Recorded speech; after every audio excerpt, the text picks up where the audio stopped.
A senior Russian military officer is dead after a car bomb exploded in Moscow. Senior Russian military officer was killed by a car bomb. Russia's top criminal investigation agency releasing the information. Mga general ng Russia, sunod-sunod ang pagkamatay sa gitna ng matinding pagsabog. Isa-isang naglalaho ang mga general at opisyal ng Russia habang patuloy ang mga pag-atake ng Ukraine. Hindi ito mga simpleng aksidente kundi mga planado at matatalinong pagpasabog na ginagawa pa mismo sa loob ng Russia. Unti-unti ay nawawala ang mga taong matagal nang umaalalay kay Putin sa digmaan.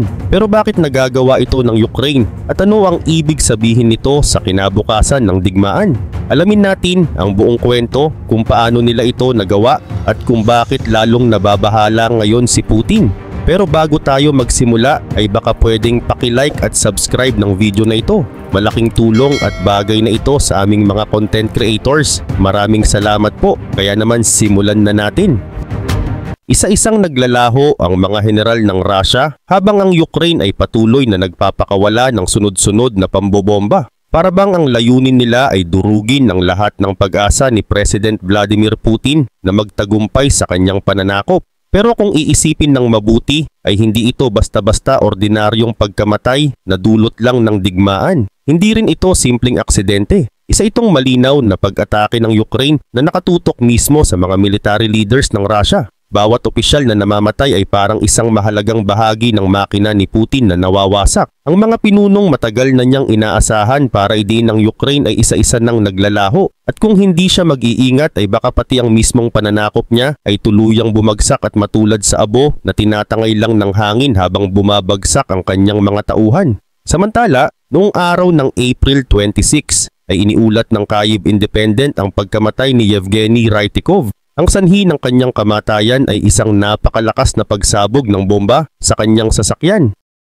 Dahil sa lakas ng pagsabog ay nag-apoy ang kanyang katawan at halos wala nang natirang makikilala pa. Parehong kinumpirma ng media mula sa Russia at Ukraine ang nangyaring insidente. Ito ay naganap sa lungsod ng Bryansk sa Russia. Ang Bryansk ay isang mahalagang lugar dahil ito ay nasa mismong hangganan ng Russia at Ukraine. Kamakailan lang, ang lungsod na ito ay naging sentro ng mga offensive ng Ukraine. 60 miles lamang ang layo nito mula sa border, kaya napakalapit nito sa mga lugar na palaging pinupuntirya ng Ukraine. Gayon din naman ipinapakita ng pagkamatay ni Raitikov na kayang pasukin ng Ukraine ang mga lugar sa loob ng Russia na dati ay itinuturing na ligtas. Pinaniniwalaang sa pagsabog na iyon ay namatay hindi lang si Raitikov kundi pati ang kanyang deputy o assistant. Ayon sa mga investigasyon, ginamit ng Ukraine ang isang improvised explosive device o IED. Puno ito ng mga metal fragments at ikinabit sa ilalim ng sasakyan ni Raitikov. Pinaniniwalaang may isang operatiba ng Ukraine ang naglagay ng bomba at hinintay ang tamang oras para pasabugin ito.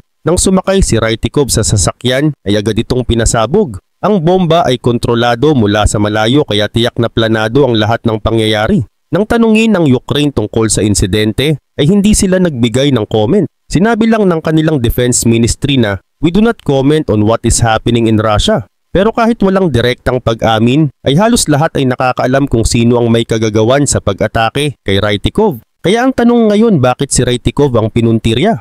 Si Yevgeny Raitikov ay ipinanganak noong April 30, 1990. Isa siyang kilalang electrical engineer. Siya ang namumuno sa design bureau ng Bryansk Electromechanical Plant sa Russia. Ang plantang ito ay responsable sa paggawa ng mga electronic warfare tools na ginagamit ng Russia para umatake sa Ukraine at protektahan ang kanilang sarili mula sa mga pag-atake. Isa sa mga pinaka-importanting proyektong ginawa ni Raitikov ay ang Krasuka for Jamming Station. Isa itong electronic warfare system na nakakabit sa isang 8x8 na truck.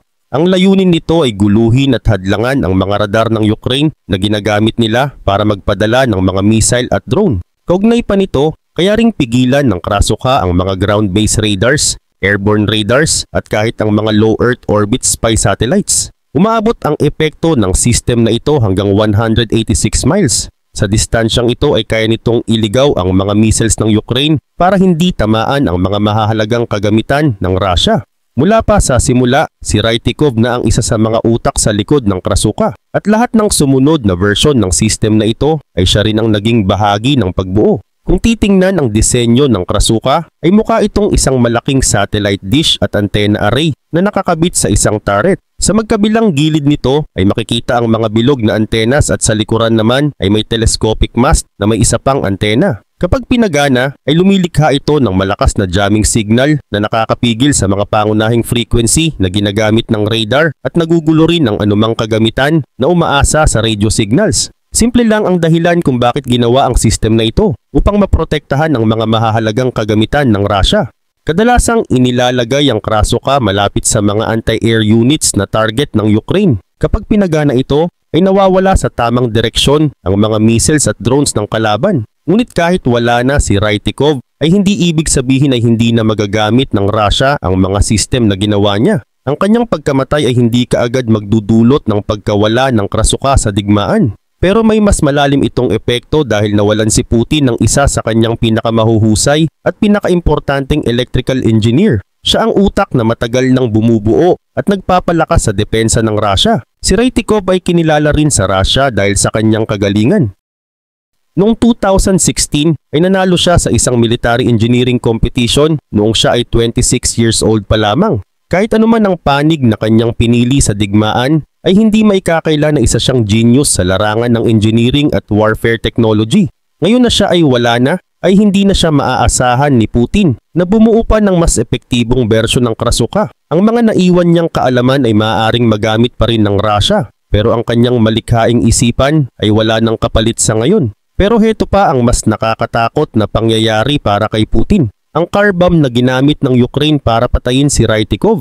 Hindi iyon basta isang beses lang nangyari. Sa katunayan, si Raitikov ay hindi lang nag-iisang biktima. Isa lamang siya sa marami pang Russian generals at military experts na isa-isang nawawala at bumabagsak dahil sa mga matagumpay na assassination mission na isinasagawa ng Ukraine. Ang mas nakakabahala pa, ang mga pag-ataking ito ay hindi lang basta nagaganap sa kung saan-saan. Ginagawa mismo ang mga ito sa loob ng mismong teritoryo ng Russia at ito ang bagay na talagang kinatatakutan ngayon ni Putin. Kung dati ay paminsan-minsan lamang ang mga pagsabog na kinakaharap ni Putin, ngayon ay hindi na ganoon ang sitwasyon. Sa nagdaang isang taon ay nagpatuloy at dumami pa ang mga pag-atake. Ibig sabihin malinaw na hindi na siya humaharap sa iilang insidente lamang. Sa halip, ang kanyang gobyerno ay nakikipaglaban na sa isang serye ng mga assassination na hanggang ngayon ay wala pa ring malinaw na sagot kung paano mapipigilan. Sa nakalipas na 12 buwan, ay 6 pang mahahalagang military officials ng Russia ang napatay o kaya ay malubhang nasugatan dahil sa mga pagtatangka ng Ukraine na sila ay alisin sa posisyon o tuluyang patayin. Isa na rito si Yaroslav Moskalik. Noong April 25 ay iniulat ng Al Jazeera na si Moskalik ay napatay ilang araw lamang matapos mapatay si Raitikov. Pinapakita nito na maaaring mas malawak at mas komplikado ang operasyon ng Ukraine noong buwan ng April kesa sa orihinal na inakala ni Putin.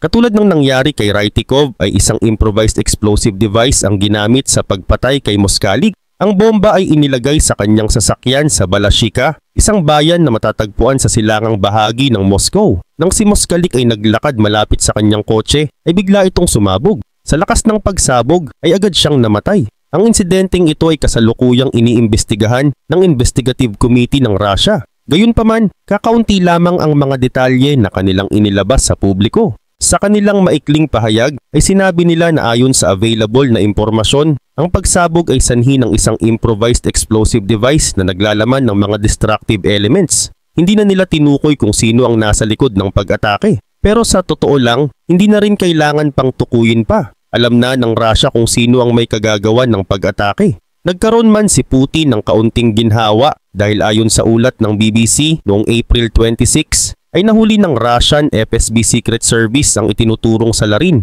Ayon sa kanila, ito ay isang Ukrainian Special Services agent na nagngangalang Ignat Kuzy. Sinabi ng FSB na si Kuzy ay na-recruit ng Ukraine noong 2023 at ipinadala sa Moscow noong buwan ng September ng parehong taon upang magsagawa ng lihim na operasyon. Dahil dito ay tahasang inakusahan ng Kremlin ang Ukraine bilang responsable sa pag-atake. Ngunit gaya ng dati ay nanatiling tahimik ang Ukraine at hindi nagbigay ng anumang pahayag.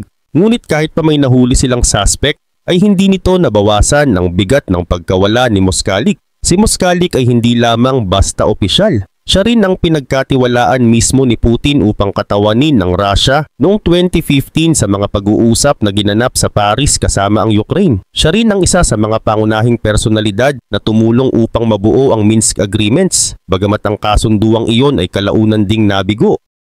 Kamakailan lang ay nagsilbi siya bilang deputy head ng Russian Military's General Staff's Main Operational Directorate. Sa madaling salita, siya ang isa sa mga pinakamahalagang utak sa likod ng mga operasyon ng Russia laban sa Ukraine. At ngayon, katulad ng pinakamahalagang electrical engineer ni Putin na unan nang napatay, ay patay na rin si Moskalik. Isa na naman siyang nadagdag sa listahan ng mga opisyal ng Russia na naging biktima ng car bombing. 2 na ang nawala. At kung pagbabasehan ang nagdaang mga pangyayari ay 5 pa ang maaaring sumunod. Malinaw at hindi maitatanggi na mayroong pattern sa mga kilos ng Ukraine. At kung babalikan natin ang nangyari noong December 2024 ay muling gumamit ng IED ang Ukraine. Ngunit sa pagkakataong iyon ay hindi sasakyan ang kanilang ginamit. Isang maliit na scooter ang nilagyan nila ng bomba. Sa pamamagitan nito ay pinatay nila si Lieutenant General Igor Kirillov. Ayon sa ulat ng The Guardian, ang pag-ataking iyon ang isa sa mga pinakamapangahas na assassination na isinagawa ng Ukraine sa loob mismo ng Russia. At higit pa riyan ay isa rin iyon sa pinakamahalaga. Pinamunuan ni Kirillov ang unit ng Russia na nakatuon sa chemical, biological at radiological weapons, kaya hindi na nakapagtataka kung bakit siya ay naging malaking target para sa Ukraine. Pero bago pa man siya napatay ay isinailalim na si Kirillov sa sanctions ng United Kingdom, 2 buwan pa lamang ang nakalilipas. Ayon sa United Kingdom, si Kirillov ang tumulong kay Putin na gumamit ng illegal chemical weapons laban sa mga Ukrainian soldiers. Siyempre, maring itinanggi ito ng Russia. Subalit ayon pa rin sa The Guardian, paulit-ulit na inakusahan ng Ukraine ang Russia ng halos araw-araw na paggamit ng chemical attacks. Kabilang dito ang paggamit ng tear gas at iba pang uri ng kemikal laban sa mga tropa ng Ukraine. Malamang si Kirillov ang isa sa mga nasa likod ng karamihan sa mga pag-ataking iyon. Dagdag pa rito, ang pagkamatay ni Kirillov ang naging pinakamataas na opisyal ng Russia na napatay ng Ukraine sa panahong iyon. Hindi rin maikakaila na nagalit ang Russia. Ayon kay Dmitry Medvedev, isa sa mga tagapagsalita ni Putin, dapat daw gawin ng Russia ang lahat ng paraan upang mapatay ang mga nag-utos sa pagpatay kay General Kirillov, partikular na ang military political leadership ng Ukraine. Pero kung tutuusin, ay isa lamang iyong pahayag na walang saysay. Sa nakalipas na 3 taon ay paulit-ulit na sinubukan ni Putin na patayin ng mga leader ng Ukraine, ngunit hindi siya nagtatagumpay. Dapat ay noon pa napansin ni Putin ang pattern na ito. Dahil bago pa napatay si Kirillov, ilang linggo lamang ang nakalilipas, ay isa pang mahalagang tao ni Putin ang nawala. Siya ay si Sergei Yevshukov. Si Yevshukov ay nasa loob ng mga teritoryong sinakop ng Russia sa Ukrainian Oblast ng Donetsk. Siya ang namahala sa isang malupit na bilangguan kung saan ikinulong ng Russia ang maraming Ukrainian prisoners of war. Matagal nang nais ng Ukraine na atakihin ang bilangguang iyon. At alam nila kung sino ang dapat na alisin. Kaya tulad ng dati, car bomb na naman ang ginamit bilang solusyon. Napatay si Yevshukov matapos sumabog ang isang sasakyan na may lamang halos 100 grams ng TNT, ayon sa ulat ng BBC. Lumipas na ang mahigit 3 taon mula nang unang subukan ni Putin ang paulit-ulit niyang plano ang alisin ng mga leader ng Ukraine sa pamamagitan ng pagpatay. Pero sa paglipas ng panahon ay naging malinaw ang isang hindi na mapasusubaliang katotohanan. Sa halip na magtagumpay ang Russia, ay mas naging epektibo ang Ukraine sa pagtukoy at pagtumba sa mga opisyal ng militar ng Russia kaysa sa nagagawa ng Russia laban sa mga leader ng Ukraine. Ngayon ay kitang-kita na ng lahat ang malinaw na pattern na tila hindi napansin agad ni Putin. Dapat sana, noon pa man ay nabatid na niya ang direksyon ng mga pangyayari. Bago pa man nawala si Kirillov na isa sa mga mahalaga niyang tao, ilang linggo lamang ang nakaraan ay nawala na niya ang isa pang matataas na opisyal. Ang tinutukoy dito ay si Sergei Yevshukov. Noong panahong iyon si Yevshukov ay nasa edad na 49. Kakaiba siya kumpara sa iba pang opisyal ng Russia na napag-usapan na noon. Habang ang unang 3 opisyal ay kumikilos lamang sa loob ng mismong teritoryo ng Russia, si Yevshukov naman ay nakatalaga sa mga rehiyong nasakop ng Russia sa bahagi ng Ukrainian Oblast na tinatawag na Donetsk. Sa lugar na iyon siya ang namamahala sa isang nakakatakot na bilangguan. Doon ikinukulong ng Russia ang mga sundalong Ukrainian na nahuli sa digmaan. Bago pa man naupo si Yevshukov bilang namumuno sa bilangguan ay matagal na itong tinuturing na target ng Ukraine. At sa pag-upo niya sa pwesto ay lalong naging malinaw sa Ukraine kung ano ang dapat gawin upang tuluyang mapatigil ang kanyang pamamayani bilang prison master. At gaya ng paulit-ulit ng nangyayari sa mga ganitong kaso, ang naging sagot ng Ukraine ay car bomb na naman. Ngunit napatay si Yevshikov matapos sumabog ang kanyang sasakyan. Ayon sa ulat ng BBC, may nakatanim na bomba sa kanyang sasakyan na may bigat na tinatayang 100 grams ng TNT. Sapat na ito upang wakasan ang kanyang buhay. Sa mga larawang kuha mula sa insidente ay makikita ang isang nasunog na puting SUV na nakahinto sa isa sa mga pangunahing kalsada ng Donetsk. Pinaniniwalaan na sa pagsabog na iyon ay nadamay din ang asawa ni Yevshikov na posibleng hindi naman talaga sangkot at isa lamang inosenteng nadamay sa makapangyarihang pagpapasabog na nag-alis ng isa na namang mahalagang opisyal ng Russia. Ngunit hindi roon nagtapos ang serye ng mga pag-atake sapagkat noong buwan bago mapatay si Yevshikov at ang chief ng Chemical Weapons Unit ng Russia ay muling kumilos ang Ukraine. Sa pagkakataong ito, ang operasyon ay isinagawa sa Crimea. Ang napiling target sa panibagong hakbang ay isang mataas na opisyal ng Navy ng Russia, si Valery Trankovsky. Tulad ng ibang mga naging target, si Trankovsky ay kabilang din sa listahan ng mga pinakaimportanteng opisyal na nais pabagsakin ng Ukraine. Siya ang Chief of Staff ng 41st Missile Brigade na bahagi ng kinatatakutang Black Sea Fleet ng Russia. Ang Black Sea Fleet ay matagal nang nakararanas ng matinding dagok. Pagsapit ng buwan ng March taong 2024 ay halos 1/3 ng kanilang mga barko ay nawasak o napilayan na ng mga pag-atake mula sa Ukraine. Kaya nang mapatay si Trankovsky ay hindi lang basta opisyal ang nawala sa Russia. Nawala rin ang taong namumuno sa pag-uugnay ng marami sa kanilang mga missile attacks na nakatuon sa Ukraine. At sa pagkakataong ito, hindi lang militar ang naging dahilan ng pag-atake kundi isang personal na paghihiganti. Ayon sa mga opisyal ng Ukraine, si Trankovsky ay tinuring nilang isang war criminal. Siya di umano ang nagbigay ng utos sa Black Sea Fleet na magpakawala ng mga missiles patungo sa mga lugar na tinitirhan ng mga sibilyan. Posibleng naniwala si Trankovsky na siya ay ligtas na manatili sa Crimea, lalo na't matagal na itong kontrolado ng Russia mula pa noong taong 2014. Subalit nang muling sumabog ang isa pang car bomb at tuluyang nawasak ang kanyang katawan, ay marahas niyang natutunan na walang lugar na ligtas kung Ukraine na ang kalaban. Ayon sa ulat mula sa state media ng Russia, tinanggal ng malakas na pagsabog ang parehong binti ni Trankovsky.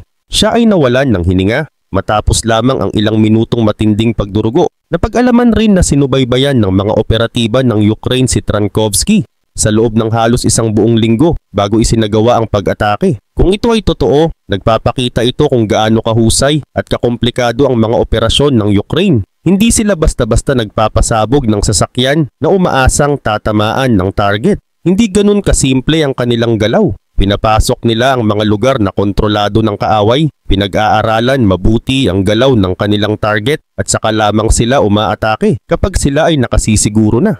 At ano ang nagiging bunga ng kanilang maingat na pagpaplano? Wala silang mintis, walang nakakatakas. Dagdag pa rito noong buwan ng October taong 2024 ay isa pang opisyal ng Russia ang nakaranas ng bagsik ng ganitong uri ng pag-atake. Siya ay si Major Dmitry Perbuka. Isang buwan bago mapatay si Trankovsky ay tinarget siya ng Ukraine sa isang rehiyong hawak ng Russia sa Luhansk. At paano siya napatay? Muli, isang car bomb ang ginamit. Ikinabit ng Ukraine ang isang improvised explosive device sa kanyang UAZ Patriot na sasakyan. Nang makapasok na si Perbuka sa loob, ay pinasabog nila ito. Agad siyang namatay. Ngunit hindi rin basta-basta si Perbuka. Siya ang namuno sa 273 Intelligence Center ng Russia. Ayon sa mga opisyal ng Ukraine, siya ay isang war criminal at responsable sa maraming paglabag sa karapatang pangtao laban sa mga sundalong Ukrainian. Hindi na nagbigay ng dagdag na detalye ang Ukraine kung ano ang eksaktong ginawa ni Perbuka. Ngunit malinaw na sinabi nila na siya ay justly punished para sa kanyang mga kasalanan. Katulad ng mga naunang kaso, hindi rin kinumpirma ng Ukraine kung sila nga ba ang may kagagawan ng pagsabog. Ngunit hindi pa dito natapos ang serye ng mga misteryosong pag-atake. Isa pang pangalan ang nadagdag sa listahan, si Andrei Torgashov. Siya ay naging biktima rin ng isang car bombing na pinaniniwalaang isinagawa rin ng Ukraine. Ngunit sa pagkakataong ito, ang buong operasyon ay nababalot ng misteryo. Noong July 2024 ay iniulat ng Pravda ang pag-atake laban sa kanya. Ayon sa ulat, isang Toyota Land Cruiser na nakarehistro sa pangalan ni Torgashov ang pinasabog sa malapit sa isang gusaling residential sa northern Moscow. Hindi tiyak kung napatay nga ba si Torgashov sa nasabing pagsabog, pero siya ang deputy head ng Satellite Communications Department ng Russian Defense Ministry. Ayon pa sa ulat ng Pravda, ang lalaking nakasakay sa sumabog na sasakyan ay parehong naputulan ng kanyang mga paa. Kasama niya ang isang babae na nagtamurin ng mga sugat mula sa mga shrapnel. Pareho silang agad na dinala sa pinakamalapit na ospital para sa agarang gamutan. Pero heto na ngayon ang kakaibang bahagi sa kaso ni Torgashov na lalong nagbigay ng palaisipan sa marami. Sa lahat ng mga pangyayaring may kinalaman sa mga pagsabog at pag-atake, ito ang isa sa mga hindi basta-basta maintindihan. Posibleng ang Torgashov na tinamaan ng pagsabog ay hindi talaga siya ang totoong target ng Ukraine. Malaki ang posibilidad na isa lamang siyang sundalong Russian na kapangalan ng militar na talagang pinuntirya. Ayon sa balita na inilathala ng Pravda, matapos ang pagsabog ay nagpakita raw sa isang panayam sa Russian State Television ang isang lalaki na nagpakilalang siya ang tunay na Torgashov. Sa panayam na iyon, tahasan niyang sinabi na wala siyang kahit anong alam sa insidente ng pagsabog. Dinagdag pa niya ang mga salitang, "Hindi pa ako nagkaroon ng Land Cruiser at malamang hindi rin ako magkakaroon nito." Sinabi rin ng lalaking ito na hindi siya nakatira sa lugar kung saan naganap ang pagsabog na pinag-uusapan. Kaya naman kung susuriing mabuti, may dalawang posibleng dahilan kung bakit nagkaroon ng ganitong kalituhan. Una, maaaring nagkamali talaga ang Ukraine sa isa sa kanilang pinakaunang car bombing. Pangalawa, maaaring ang Russia mismo ang gumawa ng disinformation o pagpapakalat ng maling impormasyon upang maitago ang totoong nangyari na baka isa sa kanilang pinakamataas na opisyal ang napatay bago pa man nagsimula ang serye ng mga sumunod na pagpatay. Ano man ang tunay na nangyari, malinaw na ang insidente kay Torgashov ay isa lamang sa napakaraming assassination attempts na isinagawa ng Ukraine laban sa mga matataas na opisyal ng Russia. At dito napapasok ang bahagi ng kwento na talagang nakakapag-alala para kay Putin. Ang 7 assassination, kung naging matagumpay man o hindi, ay hindi pa lahat.